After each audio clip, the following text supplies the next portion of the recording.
मंत्री चंद्रकांत पाटील यांच्या वाढदिवसानिमित्त रेंदाळ येथे बुद्धिबळ स्पर्धा उत्साहात। विविध स्पर्धेच्या माध्यमातून खेळाडूंच्या मनात एकाग्रता आणि आत्मविश्वास निर्माण होत असतो।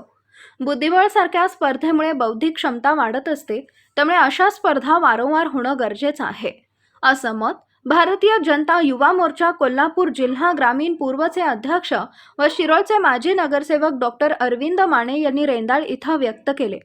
महाराष्ट्र राज्याचे उच्च शिक्षण व तंत्रज्ञान मंत्री चंद्रकांत पाटील यांच्या वाढदिवसानिमित्त बुद्धिबळ स्पर्धेचे आयोजन करण्यात आले होते। या स्पर्धेच्या उद्घाटन प्रसंगी डॉक्टर अरविंद माने हे प्रमुख पाहुणे म्हणून बोलत होते।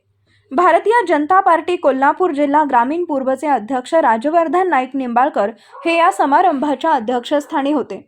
नगरसेवक डॉक्टर अरविंद माने बोलताना पुढे म्हणाले की भारतीय जनता युवा मोर्चाच्या माध्यमातून खेळाडूंना प्रोत्साहन देण्याकरता नमो चषक क्रीडा स्पर्धेचे आयोजन करण्यात आले होते।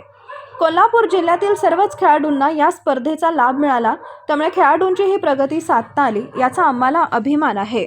यावेळी कोल्हापूर जिल्हा भाजपा चिटणीस सचिन मेते, हातकणंगले तालुका भाजपा सरचिटणीस नितीन पाटील, कोल्हापूर जिल्हा उपाध्यक्ष उमेश तांबे, कोल्हापूर जिल्हा महिला आघाडी उपाध्यक्ष पार्वती निकम, माजी ग्रामपंचायत सदस्य पुष्पांजली देव, अशोक महाजन, सयाजी पाटील, रेंदाळ शहर शिवसेना प्रमुख शरद पाटील, संदीप पुजारी, काशलिंग पुजारी, संदीप मोहिते, प्रशांत मिठारी, अक्षय पाटील, प्रवीण कोळी, संतोष घोडेस्वार, संग्राम पाटील, सचिन कुंभार यांच्यासह सर्वच भाजपा पदाधिकारी व युवा मोर्चा पदाधिकारी आणि खेळाडू ग्रामस्थ मोठ्या संख्येने उपस्थित होते।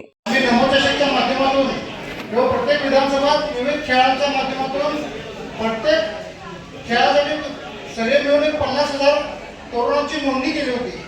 त्या अनुषंगाने विविध स्पर्धा आयोजित करण्यात आल्या। या अनुषंगाने भारतीय जनता पार्टीच्या माध्यमातून तरुणांना चांगल्या पद्धतीचं एक व्यासपीठ उपलब्ध करून देण्याचं काम हे आजपर्यंत होत आलेलं आहे, इथून पुढे होत राहील अशी आपण सर्वांना ग्वाही देतो।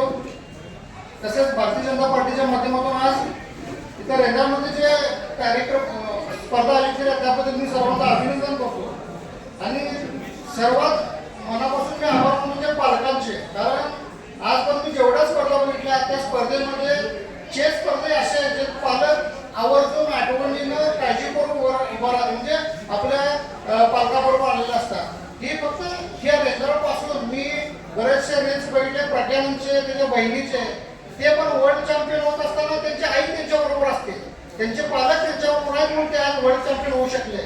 तर नक्कीच आपल्या पाल्याला असं सहकार्य आपण करत राहू आणि इथून पुढे त्यांना प्रत्येक पातळीवर चांगल्या पद्धतीचं बळ देण्याचं काम त्या बुद्धिबळामध्ये आपण द्यावं अशी आपण सर्वांना विनंती करतो आणि आपण सर्व स्पर्धक या स्पर्धेत सहभागी झाला त्याबद्दल मी आपल्या सर्वांचे आभार मानतो आणि माझे 2 मिनिट शब्द थांबवतो। जय जय महाराज। निमित्तानं आपण या ठिकाणी साजरा करतो। निश्चितपणे ज्या चंद्रकांत दादांनी सातत्यानं सर्वसामान्य लोकांच्या प्रश्न या ठिकाणी मनामध्ये घेऊन, कारण एक नेता जर जमिनीवरती काम करणारा नेता असेल तर त्याला जमिनीवरचे प्रश्न माहीत असतात। त्या दृष्टिकोनातून सातत्यानं दादांनी ह्या कोल्हापूर जिल्ह्यासाठी आणि सर्व महाराष्ट्रासाठी चांगल्या पद्धतीचे निर्णय करून या ठिकाणी लोकांना कशा पद्धतीची मदत माझ्या हातून करता येईल त्या दृष्टीचा विचार खरा असताना या ठिकाणी करण्याचा प्रयत्न केलेला आहे। काही त्रुटी आता या आचारसंहितेच्या निमित्ताने या ठिकाणी राहिल्या होत्या, पण मोठ्या प्रमाणाचा एक निर्णय दादांनी स्वतःच्या मंत्रिपदाच्या खात्याच्या माध्यमातून घेतला की 8 लाखापर्यंत उत्पन्न असणाऱ्या कुटुंबातल्या सर्व मुलींना या ठिकाणी मोफत शिक्षण देण्याची भूमिका आदरणीय चंद्रकांत दादांनी घेतली।